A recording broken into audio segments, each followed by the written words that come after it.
नमस्कार दोस्तों, एक बार फिर स्वागत है आप सभी का यूट्यूब चैनल में। मैं सुनील चौरसिया अपनी अगली क्लास के साथ।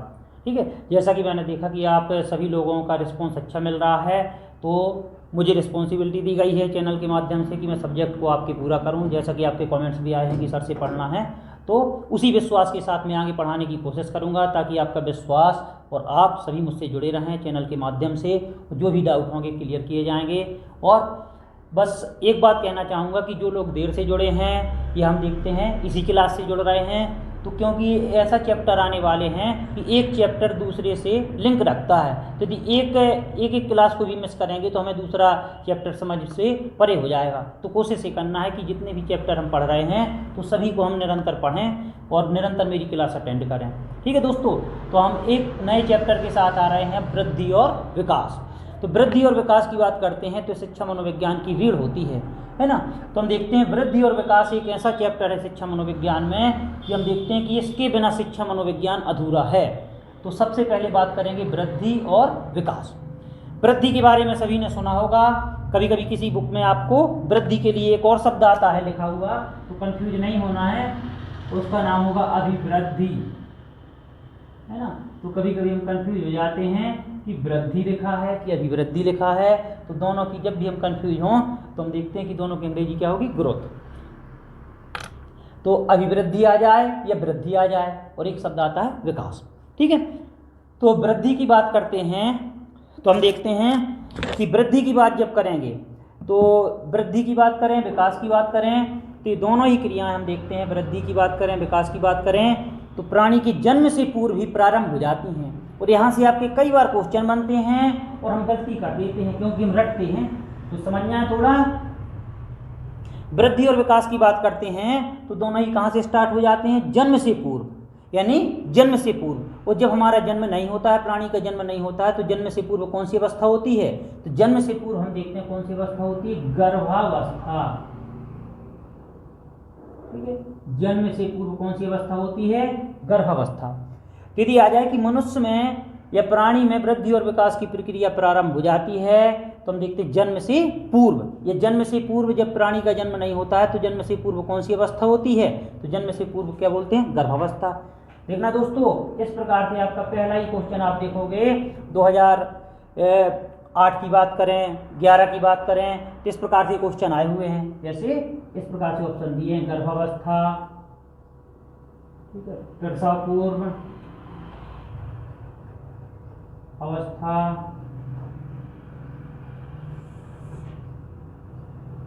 और जन्म से पहले,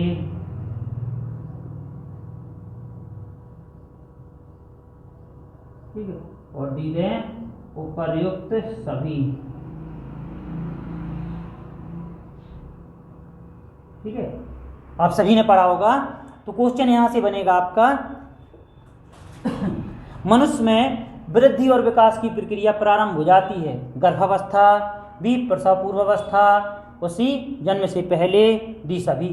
तो क्या लिखेंगे ऑप्शन, तो हम देखते हैं कौन सा सही होगा, उपर्युक्त सभी, है ना। अब मैंने इस प्रकार से यहाँ पे क्वेश्चन बनाया है क्योंकि जब 2011 में आपका क्वेश्चन आया था, है ना, एमपी टेट की बात करते हैं, सी टेट की बात करते हैं, यूपी टेट की बात करते हैं, तो क्वेश्चन कुछ इसी प्रकार का आया हुआ है, लेकिन ऑप्शन उन्होंने चेंज कर दिए हैं। अब पहली बार जो क्वेश्चन आया था तो उसमें पूछा गया था वृद्धि और विकास की प्रक्रिया प्रारंभ हो जाती है, तो आंसर आया था उसका गर्भावस्था के रूप में। जब अगली बार पूछा तो हम देखते प्रसव पूर्व अवस्था के रूप में, अगली बार पूछा तो जन्म से पहले या जन्म से पूर्व। तो तीनों का अर्थ एक ही होता है, कभी कभी हम कंफ्यूज हो जाते हैं। तो गर्भावस्था यानी जब तक बालक का जन्म नहीं होता है, तो हम देखते हैं जन्म के पहले बालक किस में रहता है, गर्भ में, तो हम देखते हैं उसे गर्भावस्था बोलते हैं। अब प्रसव पूर्व अवस्था, तो प्रसव यानी जन्म के पहले की अवस्था कौन सी होती है, तो भी गर्भावस्था। जन्म से पहले तो हम देखते हैं तीनों ही अपने आप में एक दूसरे के पर्याय हैं। तो चाहे ये आ जाए, चाहे ये आ जाए, चाहे ये आ जाए, सभी का अर्थ एक होगा। इसीलिए हम देखते हैं इसका आंसर क्या हो जाएगा, उपर्युक्त सभी। क्वेश्चन क्या आएगा, मनुष्य में वृद्धि और विकास की प्रक्रिया प्रारंभ हो जाती है, तो हम देखते हैं सभी लिखेंगे इसमें, है ना।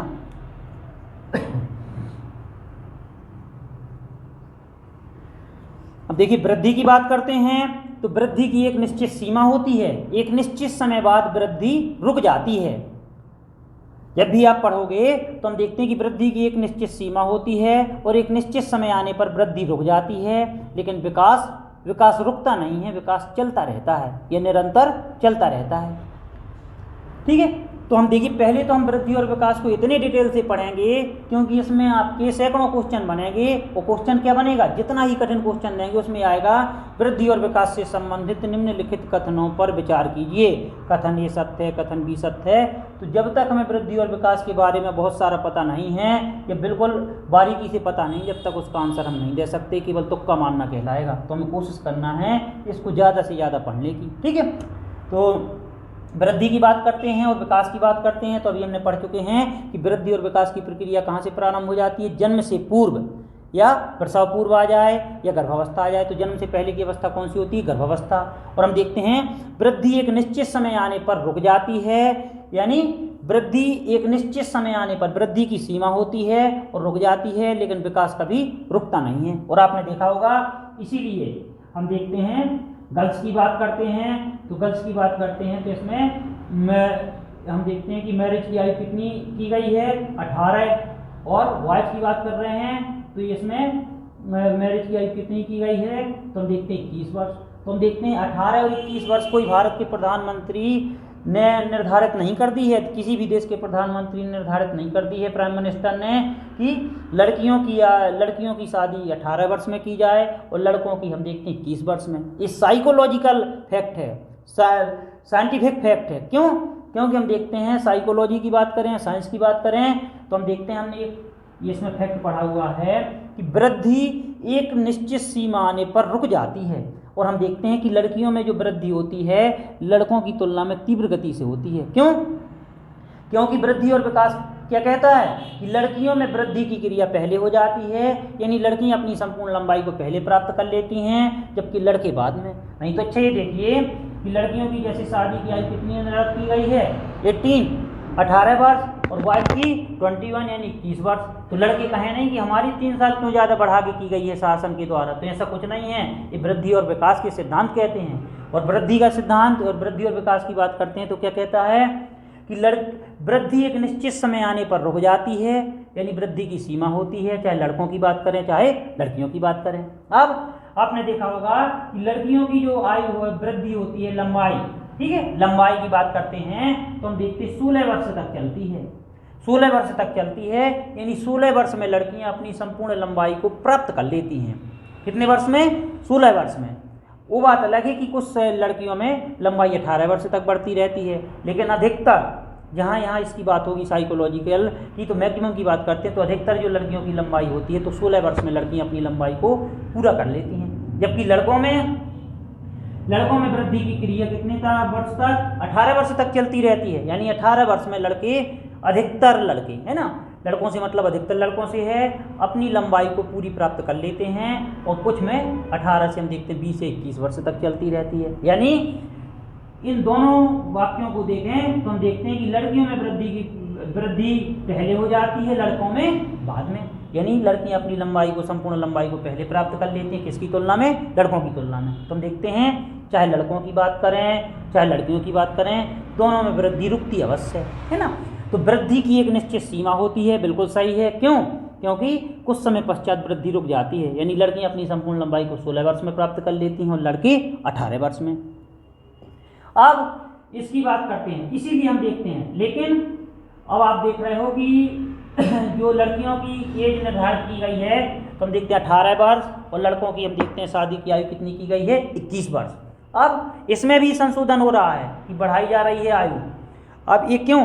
क्योंकि हम देखते हैं वृद्धि की क्रिया तो रुक जाती है और अब देखते हैं विकास भी चरम पर होने लगता है, लेकिन 18 वर्ष की आयु में हम देखते हैं कि लड़कियों की जो हम देखते हैं जो कूल्हे की मांसपेशियां होती हैं पूरी तरह से मैच्योरिटी नहीं आ पाती है, परिपक्वता नहीं आ पाती है, जिससे जब उनकी मैरिज हो जाती है तो जब हम देखते हैं बच्चे को जन्म देती हैं तो हम देखते हैं उन्हें शल्य चिकित्सा का सहारा लेना पड़ता है। शल्य चिकित्सा जिसे सर्जरी कहें, ऑपरेशन कहें, तो हम देखते हैं क्यों?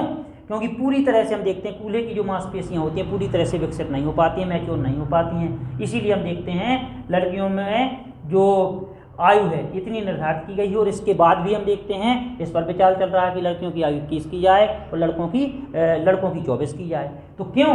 क्योंकि मनोविज्ञान कहता है कि लड़कियों में वृद्धि की क्रिया तो रुक जाती है और विकास भी हम देखते हैं चरम पे आ जाता है, लेकिन हम देखते हैं कि इसमें जो विकास जो होता है तो कूल्हे की हड्डियों का विकास पूरी तरह से मैच्योरिटी नहीं आ पाती है, जिससे हम देखते हैं कि जो भी बच्चे होते हैं या कम आयु में लड़कियों का विवाह हो जाने से हम देखते हैं उनमें क्या होता है, कम आयु की लड़कियों से बच्चे जो जन्म लेते हैं तो कम भार के होते हैं। तो हम देखते हैं एक ये भी रीजन है, और एक हम देखते हैं कि मनोविज्ञान कहता है कि जब कोई लड़की हम देखते हैं माँ बनती है या माँ बनने वाली होती है तो साइकोलॉजी कहती है, साइंस कहती है कि लड़की को पूरी तरह से स्वस्थ होना चाहिए। अब स्वस्थ से तात्पर्य है कि बीमारी रहित, केवल ये नहीं है कि बीमारी से रहित होना चाहिए, बल्कि ये है कि हमारी सोच भी स्वस्थ होना चाहिए। मान लो कभी कभी क्या होता है कि जो उम्र 18 साल की उम्र होती है, 16 साल की उम्र होती है, तो उसमें लड़कियां मेंटली उतनी मैच्योर नहीं होती हैं। उनको ये पता नहीं होता है कि जो हम संतान को जन्म देने वाले हैं, जो हम जच्चा बनने वाले हैं, तो हम देखते हैं कि जिस प्रकार की सोच हम रखेंगे वही असर हमारे हम देखते हैं कि बच्चे पर पड़ेगा, बच्चे की सोच पर पड़ेगा। तो हम देखते हैं क्योंकि हम देखते हैं मानसिक रूप से भी इतनी परिपक्व नहीं होती हैं, अर्थात कभी कभी हम देखते हैं कि कम आयु में लड़कियों का विवाह हो जाता है, तो जब संतान को जन्म देती हैं यानी हम देखते हैं उनमें प्रेगनेंसी पीरियड चलता है, तो उनमें ये सोच रहती है कि हम क्या करेंगे, बच्चे को जन्म कैसे देंगे, तो किसी भी प्रकार से डिप्रेशन में रहती हैं। तो मनोविज्ञान क्या कहता है, कोई भी लड़की है वो जब माँ बनने वाली होती है तो उसको इन सब से रहित होना चाहिए, अर्थात उनके विचार अच्छे होना चाहिए कि मैं एक अच्छा काम करने जा रही हूँ, मैं एक माँ बनने जा रही हूँ, मैं बच्चे को जन्म देने जा रही हूँ। अर्थात हमारी सोच ये नहीं होना चाहिए कि मैं क्या करूँगी क्या नहीं करूँगी। क्यों? क्योंकि हम देखते हैं जैसा हम सोचते हैं उसी प्रकार से हम देखते हैं बच्चे पर असर पड़ता है। तो इस वजह से हम देखते हैं लड़कियों की आयु हम देखते हैं इतनी और लड़कों की इतनी, और इस पर भी संशोधन चल रहा है कि लड़कियों की 18 की जगह 21 की जा रही है और लड़कों की 24 की जा रही है। तो क्यों? केवल हम देखते हैं पूरी तरह से मैच्योर होने के लिए। अब वृद्धि एक निश्चित समय आने पर रुक जाती है, ये स्पष्ट हो गया। अब विकास की बात करते हैं तो विकास की प्रक्रिया भी हम देखते हैं जन्म से पूर्व यानी गर्भावस्था से ही प्रारंभ हो जाती है, लेकिन विकास क्या होता है, रुकता नहीं है, जीवन पर्यंत चलता रहता है ना। विकास वृद्धि की बात करते हैं तो वृद्धि की कोई निश्चित दिशा नहीं होती है, वृद्धि की कोई निश्चित दिशा नहीं होती है, जबकि विकास की दिशा होती है। क्यों? आप पढ़ते हो विकास के पक्ष होते हैं, कौन कौन से? तो शारीरिक, मानसिक, सामाजिक, संवेगात्मक और नैतिक, जिसे चारित्रिक बोल सकते हैं। तो विकास के पक्ष होते हैं लेकिन वृद्धि के पक्ष नहीं होते हैं। वृद्धि, कोई भी व्यक्ति जन्म के समय टारगेट लेके पैदा नहीं होता कि मैं 6 फीट की लंबाई प्राप्त करूंगा या 7 फीट की लंबाई प्राप्त करूंगा या 5 फीट की लंबाई, है ना। जबकि हम देखते हैं विकास के पक्ष होते हैं कि शारीरिक भी होगा, मानसिक भी होगा, संवेगात्मक भी होगा, नैतिक भी होगा, यानी विकास के जितने भी पक्ष होते हैं एक दूसरे से क्या होते हैं, अंतः संबंधित। और कभी कभी क्वेश्चन आ जाता है कि विकास के जो पक्षों से संबंधित क्वेश्चन आ जाता है, क्वेश्चन क्या पूछ लेते हैं कि विकास के क्रम में जितने भी पक्ष होते हैं, जैसे हम पढ़ते हैं शारीरिक विकास, मानसिक विकास, संवेगात्मक विकास, नैतिक विकास, सामाजिक विकास, तो विकास के जितने भी पक्ष होते हैं उसमें शारीरिक विकास प्रथम पायदान पर आता है, संवेगात्मक विकास प्रथम पायदान पर आता है, मानसिक विकास प्रथम पायदान पर आता है, सभी कथन सत्य हैं। इस प्रकार से तो हम देखते हैं कोई भी विकास प्रथम पायदान पर नहीं आता है, बल्कि विकास के जितने भी पक्ष होते हैं आपस में अंतः संबंधित होते हैं। कहने का तात्पर्य है कि ना तो शरीर का विकास पहले होता है, ना मस्तिष्क का विकास पहले होता है, ना ही संवेग का, हम देखते हैं। लेकिन जितने भी विकास के पहलू होते हैं सभी एक दूसरे से अंतः संबंधित होते हैं। तो जब भी यदि ऐसा क्वेश्चन आ जाए तो उसका आंसर क्या मिलेगा, विकास के सभी पक्ष एक दूसरे से अंतः संबंधित होते हैं, यानी एक के साथ साथ ही दूसरे का विकास होता है। जैसे मान लो कोई बालक है, पहले तो हम विकास के पक्षों को देख लें कौन कौन से, जैसे शारीरिक विकास, ठीक है, शारीरिक विकास, दूसरा मानसिक विकास,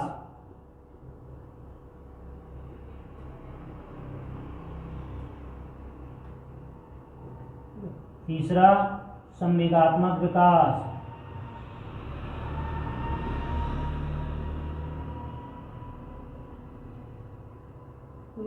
चौथा सामाजिक विकास,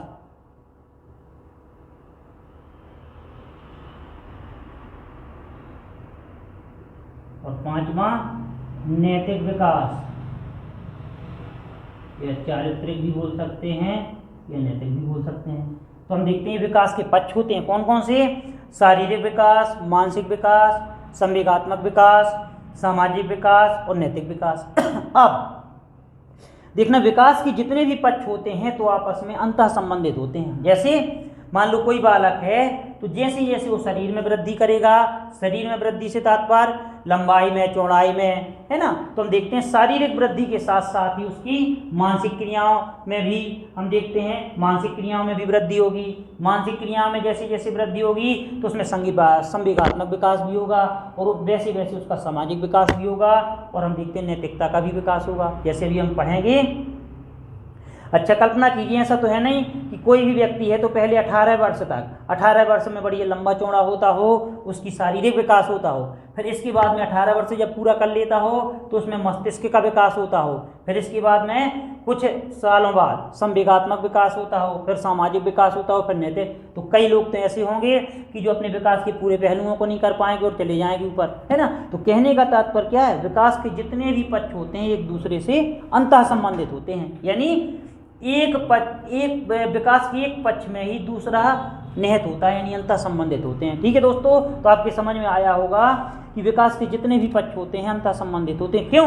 क्योंकि एक पक्ष के साथ साथ जैसे जैसे हमारी लंबाई में वृद्धि होती है, भार में वृद्धि होती है, वैसे वैसे मानसिक क्षमता में भी वृद्धि होती जाती है, संवेगात्मक विकास भी होता जाता है, सामाजिकता की भावना का विकास होता जाता है, नैतिकता की, है ना। जैसे हम अभी पढ़ेंगे विभिन्न अवस्थाओं में कि संवेगात्मक, जैसे मान लो कोई बालक है, 2 वर्ष का बालक है, तो हम उसे जितने भी बार चाहें उतनी बार रुला सकते हैं, है ना। बच्चा दूर बैठा हुआ है और हम उससे दूर बैठे हुए हैं, तो हम चाहें तो उस छोटे बच्चे को कितने भी बार रुलाएं। क्यों?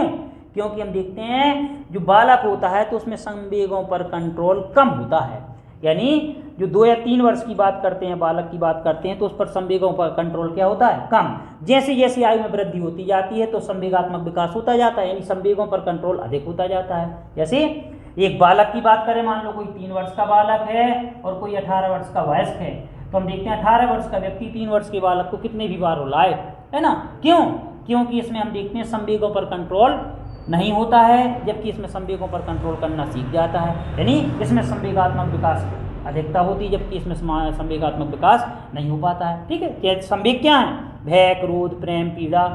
अब ये स्त्रियों की बात करें, इसी प्रकार से स्त्रियों की बात करें, महिलाओं की बात करें, है ना, फीमेल की बात करें, मेल की बात करें, महिलाओं की बात करें, पुरुषों की बात करें, तो इसी प्रकार हम देखते हैं महिलाओं में जो संवेगात्मक विकास होता है पुरुषों की तुलना में क्या होता है, संवेगात्मक विकास कम होता है, यानी संवेगों पर कंट्रोल कम होता है। जैसे स्त्रियों की बात करते हैं तो उन्हें किसी विषय वस्तु पर रोना जल्दी आ जाता है, किसकी तुलना में, मेल की तुलना में, पुरुषों की तुलना में। क्यों? क्योंकि मनोविज्ञान कहता है कि स्त्रियों में जो संवेगात्मक विकास होता है पुरुषों की तुलना में कम होता है।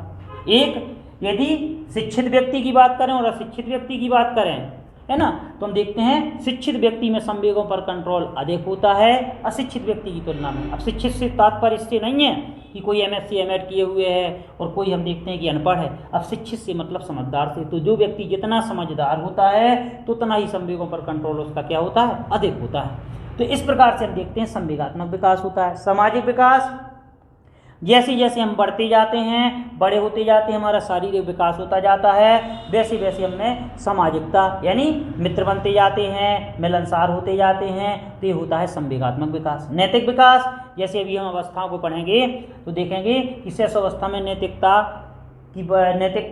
की भावना नहीं होती है बालक में। क्यों?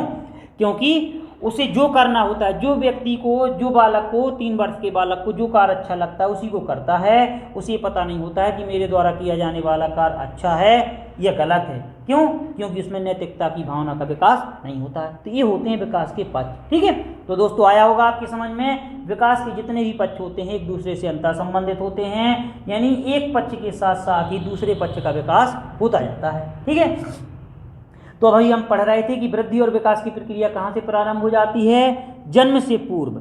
जन्म से पूर्व कौन सी अवस्था होती है, गर्भावस्था, या उसी को कह देते हैं प्रसव पूर्व, या जन्म से पहले। और हम देखते हैं वृद्धि एक निश्चित समय आने पर रुक जाती है। जैसे हमने पढ़ा है कि लड़कियां अपनी संपूर्ण लंबाई को 16 वर्ष में प्राप्त कर लेती हैं अधिकतर, और कुछ में हम देखते हैं 18 वर्ष तक चलती रहती है। लड़के हैं अपनी संपूर्ण लंबाई को 18 वर्ष में प्राप्त कर लेते हैं अधिकतर, लेकिन हम देखते हैं कि कुछ में 21 वर्ष तक चलता रहता है। तो यानी चाहे 16 में रुके चाहे 18 में रुके, चाहे 18 में रुके चाहे 21 में रुके, लेकिन वृद्धि का रुकना निश्चित है। यानी वृद्धि क्या होती है, एक शब्द दिया रहता है, वृद्धि कुछ समय पश्चात रुक जाती है। तो ये कथन इसलिए है, ये सही है, क्योंकि चाहे 16 में रुके लेकिन 18 में रुके, लेकिन रुकना होता है। तो वृद्धि एक निश्चित समय पश्चात रुक जाती है, लेकिन विकास रुकता नहीं है, अनवरत चलता रहता है। और विकास के हम देखते हैं पक्ष होते हैं, शारीरिक भी, मानसिक भी, संवेगात्मक भी, सामाजिक भी और नैतिक भी। तो जब भी यदि क्वेश्चन आता है विकास के पक्षों से संबंधित, तो उसका आंसर हमेशा आपको दिया जाएगा कि विकास के जितने भी पक्ष होते हैं एक दूसरे से अंतः संबंधित होते हैं, यानी एक पक्ष के साथ साथ ही दूसरे पक्ष का विकास निहित होता है। ठीक है, अब वृद्धि और विकास को ही हम पढ़ रहे हैं, तो वृद्धि और विकास की बात करते हैं। वृद्धि हम देखते हैं, वृद्धि की बात करते हैं तो वृद्धि क्या होती है, वृद्धि की बात करते हैं तो मात्रात्मक। वृद्धि कैसी होती है, मात्रात्मक। मात्रात्मक क्या होता है, मात्रात्मक मीन्स जिसे मापा जा सके, देखा जा सके, है ना, जिसका निरीक्षण किया जा सके, मापा। जैसे हम लोग जितने लोग भी हैं मान लो, तो हम अपनी लंबाई को माप सकते हैं, भार को माप सकते हैं, और हम देखते हैं, और हम क्या है जैसे दिखाई देते हैं तो हम उसको माप सकते हैं, लंबाई को माप सकते हैं, अपने भार को तौल सकते हैं, वेट कर सकते हैं। तो ये क्या होते हैं, मात्रात्मक परिवर्तन। अब जब भी वृद्धि की बात करते हैं तो वृद्धि को मापा जा सकता है, तौला जा सकता है, यानी वृद्धि क्या होती है, मात्रात्मक होती है। जब इसकी बात करते हैं, विकास की बात करते हैं, तो मात्रात्मक के साथ साथ गुणात्मक परिवर्तन, गुणात्मक होता है। तो वृद्धि की बात करते हैं तो केवल और केवल मात्रात्मक होती है, जबकि इसकी बात करते हैं, विकास की बात करते हैं तो मात्रात्मक के साथ साथ हमारे शरीर में होने वाले गुणात्मक परिवर्तन। जैसे हम देखते हैं, जैसे जैसे हम बड़े होते जाते हैं या एक अवस्था से दूसरी अवस्था में प्रवेश करते हैं, तो हमारे बोलने में, चलने में, खेलने में, कूदने में, तर्क करने में जो हम देखते हैं, जो मैच्योरिटी आती जाती है, जो परिवर्तन आते जाते हैं, वो सब क्या, विकास है ना। विकास को हम देखते हैं, विकास को महसूस किया जा सकता है, लेकिन वृद्धि को हम देखते हैं, नाप सकते हैं, तौल सकते हैं, लेकिन विकास को मापा नहीं जा सकता है, केवल अनुभव किया जा सकता है ना। कहते हैं ना कि बालक जब छोटा था, जब कैसा था, आज बड़ा हो गया, कितनी इसमें चंचलता आ गई, कितनी इसमें तर्क करने की क्षमता आ गई, यही तो विकास है। तो विकास से मतलब मात्रात्मक और गुणात्मक परिवर्तनों से है, जबकि वृद्धि से तात्पर्य केवल और केवल मात्रात्मक से। एक शब्द और आता है, वृद्धि मूर्त होती है। तो पहले बता चुके हैं हम आप लोगों को कि मूर्त से मतलब क्या होता है, व्यक्ति का प्रत्यक्ष रूप, और अमूर्त होता है अप्रत्यक्ष, है ना। तो जब भी वृद्धि की बात करेंगे तो मूर्त होता है, वृद्धि मूर्त होती है, यानी देख सकते हैं, लेकिन विकास क्या होता है, अमूर्त होता है ना। हम देखते हैं जैसे हो तो हम देख सकते हैं, काले हो, गोरे हो, लंबे हो, मोटे हो, पतले हो, देख सकते हैं, यानी मूर्त रूप कहला जाएगा। अमूर्त आपके अंदर क्या गुण विद्यमान है, क्या चल रहा है, ये केवल महसूस किए जा सकते हैं, देख नहीं सकते, यानी क्या कहला जाएगा, अमूर्त। तो वृद्धि मूर्त होती है और विकास क्या होता है, अमूर्त। वृद्धि का प्रयोग हम देखते हैं कौन से, संकीर्ण अर्थ में करते हैं, यानी संक्षिप्त अर्थ में करते हैं, छोटे स्वरूप में करते हैं। और विकास की बात होगी तो विकास का हम देखते हैं विस्तार होता है, विस्तृतता होती है। तो वृद्धि संकीर्ण होती है, जबकि विकास की बात करते हैं तो विकास में व्यापकता होती है। ठीक है, अब वृद्धि की बात करते हैं, अभिवृद्धि की बात करते हैं। तो अभिवृद्धि अपने आप में सीमित है, यानी, लेकिन विकास की बात करते हैं तो विकास में अभिवृद्धि निहित होती है। अभिवृद्धि क्या होती है, बाह्य होती है, और जबकि विकास क्या होता है, आंतरिक होता है। अभिवृद्धि के कोई पक्ष नहीं होते हैं, विकास के पक्ष होते हैं। अभिवृद्धि की कोई निश्चित दिशा नहीं होती है, विकास की निश्चित दिशा होती है। तो कितने भी अंतर इस प्रकार से हम कर सकते हैं जिससे आपका क्वेश्चन बनेगा। और जब भी क्वेश्चन यदि आ जाए कि वृद्धि और विकास से संबंधित कथनों पर विचार कीजिए, तो हमें ये देखना है कि जब तक हमें वृद्धि और विकास के बारे में अच्छी तरह से ज्ञान नहीं है, जब तक उस क्वेश्चन का आंसर नहीं लगाया जा सकता, है ना। जरूरी थोड़ी कि हर बार रटे आ जाएं कितने पक्ष होते हैं, क्या होता है। तो जब भी हम देखते हैं वृद्धि और विकास की बात करेंगे तो हम देखते हैं ये बहुत बड़ा चैप्टर है, और बड़ा चैप्टर होने के साथ साथ ऐसा कोई एग्जाम नहीं होता कि जिसमें आपके इससे क्वेश्चन ना आए, और इसको हमें रटना नहीं है, केवल और केवल समझना है। तो आशा करता हूँ अभी जितना हमने पढ़ाया आपको समझ में आया होगा। आप देखना है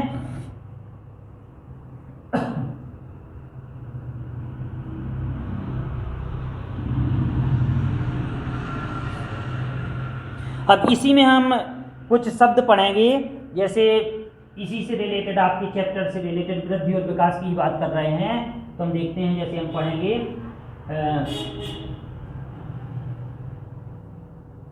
टर्नर संलक्षण।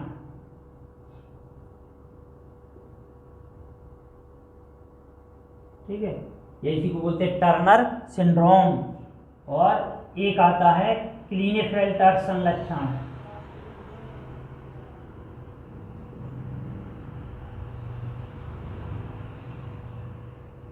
क्लीनेफेल्टर संलक्षण।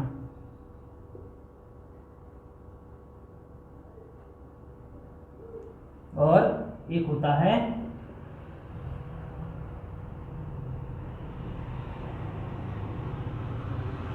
डाउन संलक्षण या डाउन सिंड्रोम जिसे कहें।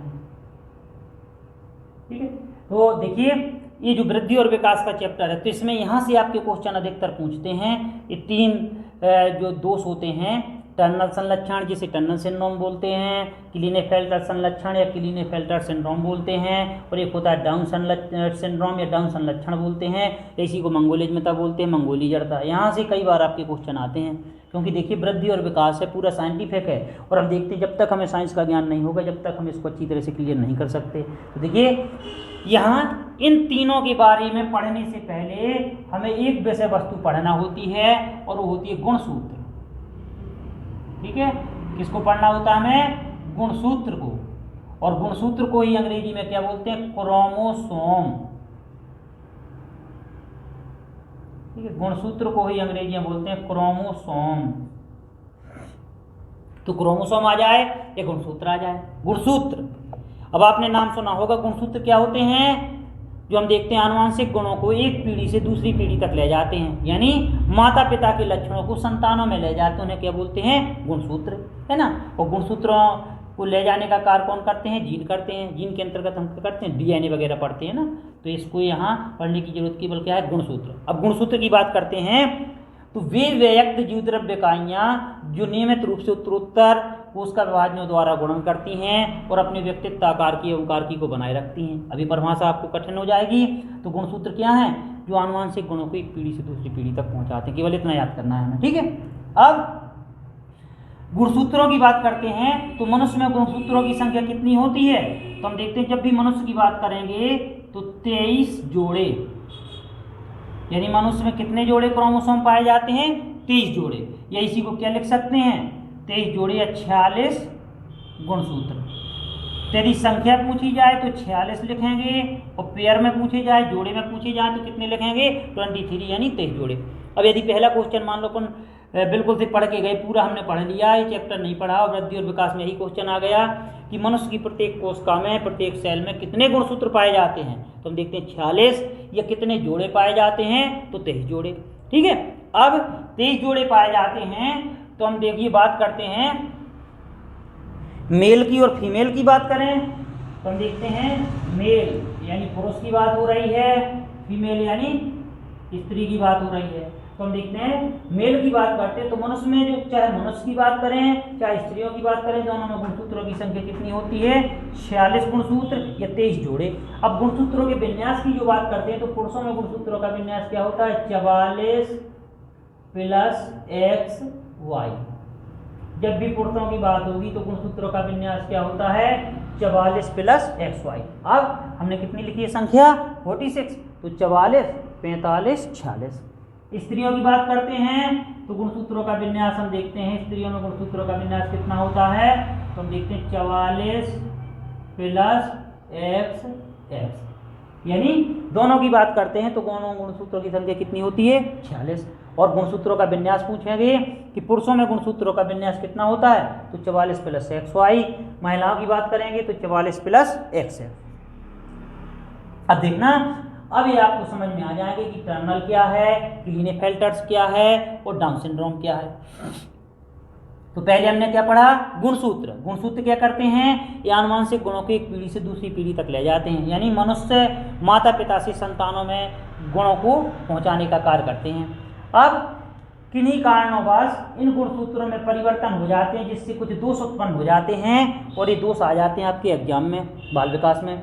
पूछ लेते हैं टर्नल सिंड्रोम से ग्रसित व्यक्तियों में गुणसूत्रों की संख्या घट जाती है, बढ़ जाती है, क्या होता है, इसमें क्या होता है, इसमें क्या होता है। तो सबसे पहला हम पढ़ रहे हैं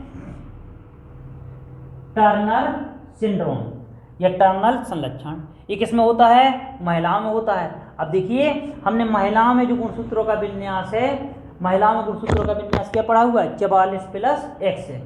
अब होता किसके कारण है? तो इन्हीं गुणसूत्रों में विसंगति आने से। तो देखिए महिलाओं में गुणसूत्रों का विन्यास क्या होता है? 44+XX।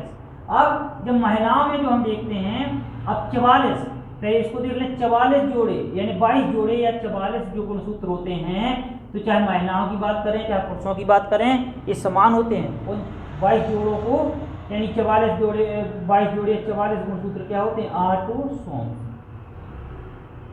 ठीक है। अब ऑटोसोम्स की बात करते हैं तो चाहे महिलाओं में हो चाहे महिलाओं में हो चाहे पुरुषों में, वो क्या होते हैं? समान होते हैं। इसीलिए 44 को क्या कहते हैं? ऑटोसोम्स। ठीक है, ऑटोसोम्स। ये क्या करते हैं? शारीरिक लक्षणों को निर्धारित करते हैं। और XY यानी एक जोड़े जो होते हैं पुरुषों में अलग होते हैं, स्त्रियों में अलग होते हैं, इनको बोलते हैं लिंग गुणसूत्र या बोलते हैं सेक्स क्रोमोसोम, लिंग गुणसूत्र। ठीक है। तो अभी तक हमने पढ़ा था कि गुणसूत्रों की संख्या कितनी होती है? 46। कितने जोड़े गुणसूत्र पाए जाते हैं? तो 23। अब गुणसूत्रों का विन्यास क्या होता है? तो पुरुषों में गुणसूत्रों का विन्यास 44+XY और स्त्रियों में गुणसूत्रों का विन्यास 44+XX। अब जो 22 जोड़े गुणसूत्र होते हैं यानी 44 गुणसूत्र जो होते हैं, चाहे पुरुषों की बात करें चाहे स्त्रियों की बात करें, दोनों में एक समान होते हैं। इसीलिए दोनों में एक समान गुणसूत्र जो होते हैं उनको क्या बोलते हैं? ऑटोसोम्स। और इनका कार्य क्या होता है? शारीरिक लक्षणों को निर्धारित करते हैं। और जो हम देखते हैं एक जोड़ी गुणसूत्रों की बात करते हैं, पुरुषों में XY के रूप में और स्त्रियों में XX के रूप में, तो इनको क्या बोलते हैं? सेक्स क्रोमोसोम, ये लिंग गुणसूत्र। और ये हम देखते हैं आने वाली संतान में लिंग का निर्धारण करते हैं, यानी उत्पन्न होने वाली संतान मेल है या फीमेल है। ठीक है। तो इस प्रकार से तो मनुष्य में कितने जोड़े ऑटोसोम्स पाए जाते हैं? तो 22 जोड़े। ये मनुष्य में ऑटोसोम्स की संख्या कितनी होती है? 44। लिंग गुणसूत्रों की संख्या कितनी होती है? 2। ये कितने जोड़े लिंग गुणसूत्र पाए जाते हैं? 1 जोड़ी। ठीक है। अब जब इन गुणसूत्रों में विसंगतियां आ जाती हैं तो कुछ दोष उत्पन्न हो जाते हैं। जैसे पहले हम पढ़ रहे हैं टर्नल सिंड्रोम। अब टर्नल में क्या होता है? स्त्रियों में होता है। और स्त्रियों में गुणसूत्रों का विन्यास हम क्या देखते हैं? 44+XX। अब जब हम देखते हैं स्त्रियों में गुणसूत्रों का विन्यास घटकर 44+X हो जाता है। अब 44+X हो गया, यानी कौन से गुणसूत्र में कमी आई? ऑटोसोम्स में या लिंग गुणसूत्र में? तो लिंग गुणसूत्र में कमी आ गई। तो हम देखते हैं इसमें क्या होता है। अब इसको हम लिख सकते हैं, बिल्कुल रटना नहीं है। इस रोग से ग्रसित स्त्रियों में गुणसूत्रों की संख्या में कमी आ जाती है। कमी आ जाती है यानी गुणसूत्र की संख्या टोटल कितनी होती है? 46 और घटकर कितनी हो जाती है? 44 और 1 45। अब गुणसूत्रों में यह परिवर्तन लिंग गुणसूत्रों की संख्या घटने के कारण होता है, क्योंकि लिंग गुणसूत्र क्या होते हैं? XX के रूप में। और जब ये रोग हो जाता है तो इसमें क्या हो जाता है? गुणसूत्र घट जाते हैं यानी X हो जाता है। तो अब देखिए कमी किस में आई? लिंग गुणसूत्र में या ऑटोसोम्स में? तो लिंग गुणसूत्र में। तो लिंग गुणसूत्र में कमी आई तो क्योंकि स्त्रियां हम देखते हैं लैंगिक दृष्टि से अपरिपक्व हो जाती हैं, या कभी कभी पुस्तकों में आप लिखा देखोगे तो अंडाशय परिवर्धित नहीं हो पाती है, अंडाशय विकसित नहीं हो पाती है, या फिर हम देखते हैं उनमें स्टेरिलिटी आ जाती है, बांझपन आ जाता है। तो हम देखते हैं ये सब किस में होगा? टर्नर सिंड्रोम में। क्वेश्चन क्या आएगा? टर्नर सिंड्रोम होता है स्त्रियों में, पुरुषों में, दोनों में, कोई में नहीं, तो स्त्रियों में। अब टर्नर सिंड्रोम से ग्रसित स्त्रियों में गुणसूत्रों की संख्या घट जाती है, बढ़ जाती है, घट जाती है। ठीक है। अब कितनी रह जाती है? 45। अब कौन सी गुणसूत्रों में कमी आ जाती है? ऑटोसोम्स में, लिंग में। तो लिंग गुणसूत्रों में कमी आ जाती है। अब पक्का है कि लिंग गुणसूत्र में कमी आएगी तो स्त्री हम देखते हैं लैंगिक दृष्टि से अपरिपक्व हो जाएंगी। तो आ जाता है इसमें हम देखते हैं लैंगिक अपरिपक्वता आ जाती है, या कभी कभी बांझपन आ जाए, कुछ भी आ जाए, तो इस प्रकार से क्वेश्चन बनेगा। ठीक है। अब इसी प्रकार दूसरा हम देखते हैं क्लीनेफेल्टर्स सिंड्रोम। अब क्लीनेफेल्टर्स में क्या होता है? अब ये पूछ लेंगे स्त्रियों में होता है, पुरुषों में होता है। तो हम देखते हैं क्लीनेफेल्टर्स जो रोग होता है वो किस में होता है? पुरुषों में। अब पुरुषों में गुणसूत्रों का विन्यास हम देखेंगे। पुरुषों में गुणसूत्रों का विन्यास क्या देखा? 44+XY। अब 44 प्लस XY की बात करते हैं तो हम देखते हैं इसमें क्या होता है, पुरुषों में जो गुणसूत्रों का विन्यास होता है 44 प्लस XY। अब जब ये रोग हो जाता है क्लीनेफेल्टर तो इसमें हम देखते हैं गुणसूत्रों का विन्यास बढ़कर क्या हो जाता है, तो हम देखते हैं 44 प्लस XY। अब आ जाएगा कि क्लीनेफेल्टर से ग्रसित पुरुषों में गुणसूत्रों की संख्या घट जाती है बढ़ जाती है, तो हम देखते हैं टोटल कितनी होती है 46। अब यहाँ 44 45 46 47 यानी गुणसूत्रों की संख्या क्या होगी, बढ़ जाएगी। अब कौन से जोड़े की, तो ये 22 जोड़े कहलाते हैं ऑटोसोम्स और ये बाद के कहलाते हैं लिंग गुणसूत्र। तो लिंग गुणसूत्रों की संख्या में वृद्धि हो जाती है। अब पक्का है लिंग गुणसूत्रों की संख्या में वृद्धि होगी, जिसमें क्या होगा, आप देखते हो कि पुरुषों में लिंग गुणसूत्र किसके रूप में होता है, XY के रूप में, जबकि महिलाओं की बात करते हैं तो लिंग गुणसूत्र किसके रूप में होता है, XX के रूप में। तो पुरुषों में जो XY होता है तो इसमें अतिरिक्त X आ जाता है, यानी इस रोग से जो ग्रसित पुरुष होते हैं तो उनमें स्त्रियों के लक्षण आ जाते हैं, है ना। जैसे आप देखते हो कि मेमरी ग्लैंड यानी स्तन ग्रंथियां विकसित होने लगती हैं पुरुषों में, है ना। तो हम देखते हैं किसका लक्षण है, क्लीनेफेल्टर सिंड्रोम का। तो इस प्रकार से हम देखते हैं जब स्त्रियों का लिंग गुणसूत्र आ जाएगा तो हम देखते हैं स्त्रियों के लक्षण दिखाई देने लगते हैं। क्वेश्चन क्या बनेगा, क्लीनेफेल्टर से संबंधित है स्त्रियों से पुरुषों से दोनों से, तो केवल और केवल पुरुषों से। अब गुणसूत्रों की संख्या घट जाती है बढ़ जाती है, तो हम देखते हैं बढ़ जाती है। अब कौन से जोड़े की, तो लिंग गुणसूत्रों की, वो बढ़कर कितनी हो जाती है 47। अब क्योंकि स्त्रियों से X आ जाता है यानी स्त्रियों के लक्षण दिखाई देने लगते हैं, ठीक है। तो मेमरी ग्लैंड का विकसित हो जाना, स्तन ग्रंथियां जो होती हैं पुरुषों में बढ़ने लगती हैं। स्टेरिलिटी भी कह सकते हैं, नपुंसकता जिसे बोलें आ जाती है, ठीक है। अब सबसे महत्वपूर्ण है आपका डाउन सिंड्रोम, और एक शिक्षा शास्त्र में हमेशा पूछा जाता है, आपके बाल विकास में हमेशा पूछा जाता है। यूपी टेट देखें, सी टेट देखें, MP टेट देखें, आप भी जब पेपर सेट लगाओगे तो यहाँ से क्वेश्चन सबसे ज़्यादा आता है डाउन सिंड्रोम। या इसी को क्या बोलते हैं, मंगोली जड़ता। एक शब्द सभी ने सुना होगा, मंगोली जड़ता। तो देखिए अभी हमने पढ़ा हुआ था कि पुरुषों और स्त्रियों में हम देखते हैं शादी की एज, तो हम देखते हैं क्या पढ़ा था हमने 18-21, ये याद है हमने, है ना। इसी को हमने आगे पढ़ा हुआ था कि स्त्रियों में हम देखते हैं शादी की एज कितनी निर्धारित की गई है 18 और पुरुषों में हम देखते हैं 21।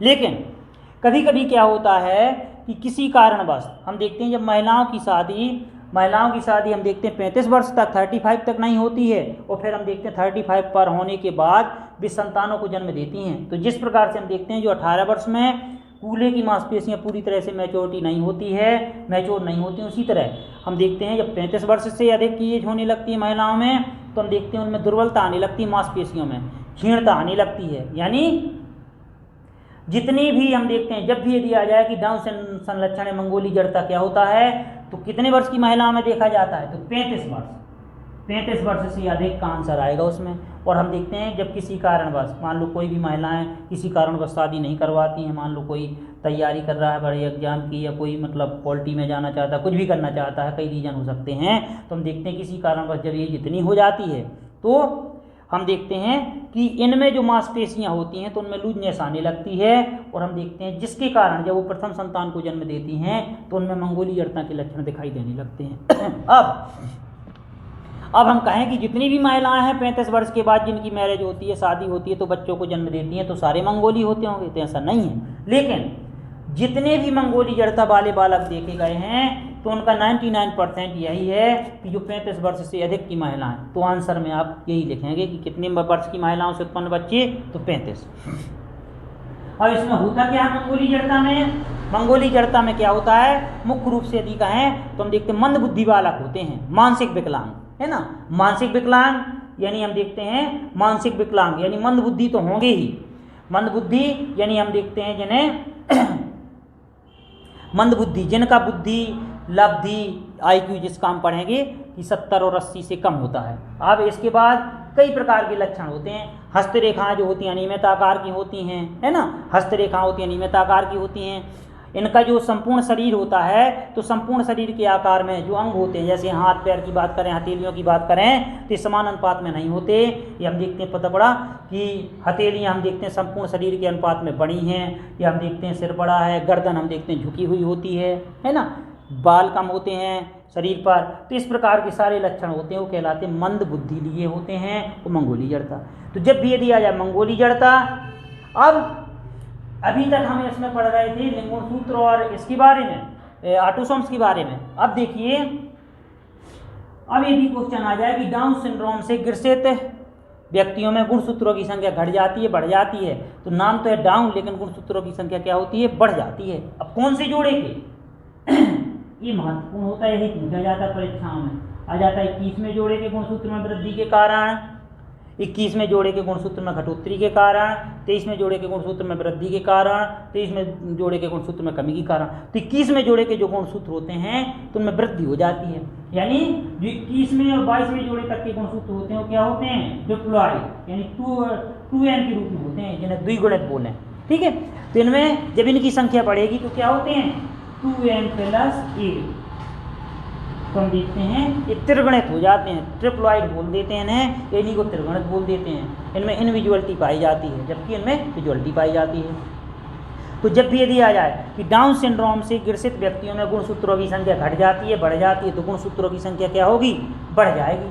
अब बस हमें ये ध्यान देना, यही आपका आंसर आता है, यही क्वेश्चन पूछा जाता है कि कौन सी जोड़े के, तो 21वें जोड़े के गुणसूत्रों में गुणसूत्रों की संख्या बढ़ जाती है, 21वें जोड़े के गुणसूत्रों की संख्या घट जाती है, 23वें जोड़े के गुणसूत्रों की संख्या घट जाती है, बढ़ जाती है। तो हम देखते हैं 21वें जोड़े के गुणसूत्रों की संख्या बढ़ जाती है। अब 22वें जोड़े तक की कहलाते कौन है, ऑटोसोम्स। अब पूछ लें ऑटोसोम्स की संख्या बढ़ती है या लिंगुण सूत्र की, तो ऑटोसोम्स की संख्या बढ़ती है। ठीक है, तो इस प्रकार से हम देखते हैं 3 प्रकार की। अब देखिए दोस्तों, हो सकता है आज की क्लास में आप लोगों को लग रहा हो कि सर ने टफ पढ़ाया, तो देखिए कभी कभी हम बिल्कुल सरल पढ़ लें और टफ को छोड़ दें तो फिर हम टॉपर कैसे बनेंगे। भाई मेरा तो मानना यह है कि 30 नंबर की, यदि 30 नंबर की आपकी बाल विकास आना है तो 30 में 30 जाने चाहिए। यदि हम एक क्वेश्चन भी गलत करके आते हैं तो हमें दुख होना चाहिए कि हुआ क्यों, क्योंकि कंपटीशन बहुत है, कंपटीशन का लेवल बढ़ रहा है। तो हमें इस स्तर से तैयारी करना है कि जो हम कठिन चैप्टर को छोड़ते आए हैं उनको और पहले लेना है, और कठिन को एक बार नहीं 2 बार। और आपको कहीं भी समझ में नहीं आता है तो हम देखते हैं कि आपको डाउट क्लियर करने के लिए कमेंट्स कर सकते हैं। और लेकिन यदि हम ये सोचें कि कठिन चैप्टर को छोड़ दें और सरल को पढ़ते जाएं तो फिर हम टॉप नहीं कर पाएंगे। तो दोस्तों हम आपसे यही उम्मीद है कि आपको ये पसंद आया होगा, और हमें कोशिश करना है कि चाहे सरल हो चाहे कठिन हो, कठिन को भी हमें पढ़ना है यदि हमें टॉपर बनना है। और हमारी कोशिश यही रहेगी कि आप हम पर यदि विश्वास बनाए रखे हैं तो आपका विश्वास कम नहीं होने देंगे। और आपको ऐसा लगेगा, जब आप सारे वीडियो देख लेंगे तो आपको ऐसा लगेगा, 2-4 वीडियो में आपको ऐसा लगने लगेगा कि कहीं से भी क्वेश्चन आ जाए और आपका क्वेश्चन बनेगा। तो दोस्तों आज की क्लास में इतना ही, फिर आगे देखते हैं। धन्यवाद।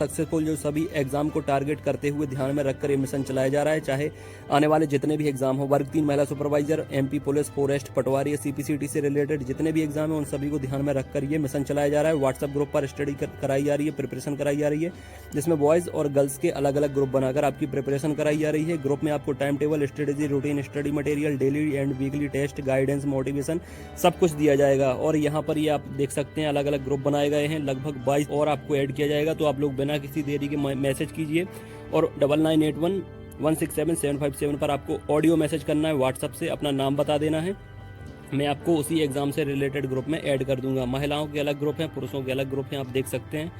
ठीक है, और इसके साथ साथ strategy, routine, syllabus, complete plan आपकी स्टडी के लिए, ताकि आप लोग बेस्ट रैंक हासिल कर सको यहाँ पर। ठीक है, आपकी तैयारी के साथ ही आपको पता लग जाता है कि आप अब अच्छी मेरिट हासिल करने वाले हो, क्योंकि यहाँ पर आपको टाइम टेबल दिया जाता है। हर एग्जाम का अलग टाइम टेबल होता है जो 7 दिन में बदलता रहता है। जुड़ने से आपको फायदा क्या मिलेगा? Time table, strategy, routine, study material, daily weekly test, guidance, motivation सब आपको मिलता रहेगा। जुड़ने के लिए आपको 99811671 और 757 ये व्हाट्सअप नंबर है। इस पर आपको ऑडियो से नाम बता देना है अपना और किस एग्जाम के लिए आपको जुड़ना है वो भी मुझे बता देंगे तो मैं आपको जोड़ लूँगा। सभी एग्जाम की प्रिपरेशन कराई जाती है, सभी एग्जाम की ऑनलाइन ऑफलाइन टेस्ट सीरीज मिलती है, नोट्स मिलते हैं तो आप ले सकते हैं। ये सारा कुछ आप देख सकते हैं। कम से कम 1000 से ज़्यादा स्टूडेंट वर्ग 3 की प्रिपरेशन लगातार कर रहे हैं, जिनने नोट्स मंगाए हैं। 5000 से ज़्यादा स्टूडेंट मेल और फीमेल ग्रुप में जुड़े हैं। खासकर MPTET के लिए टाइम टेबल दिया गया है उन्हें, और MPTET के लिए जो स्पेशल नोट्स बनाए गए हैं PEB जो सिलेबस है उसके हिसाब से, उसको लेकर पढ़ना आप जरूर शुरू करें, क्योंकि उससे PEB सिलेबस पूरा कंप्लीट कवर किया गया है। मार्केट में ऐसी कोई बुक नहीं है जो सिलेबस को कवर करे और इतना बेहतरीन स्टडी मटेरियल आपको दिया जाए, जिसमें शानदार पेडागोजी भी दी गई है जो 15 नंबर की आने वाली है, और बाकी आपका जो 15 नंबर का अलग पार्ट है वो भी इसमें अच्छे से कवर आपका हो जाएगा।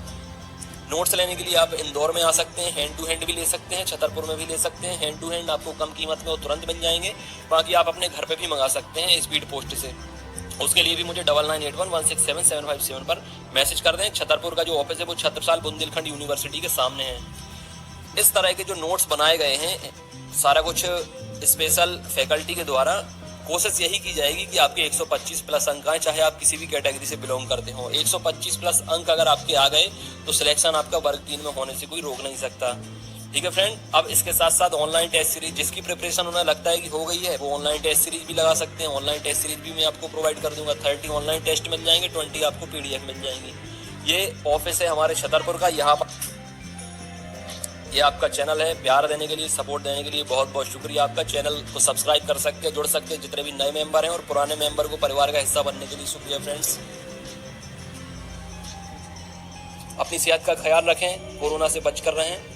God bless you, all the best and take care.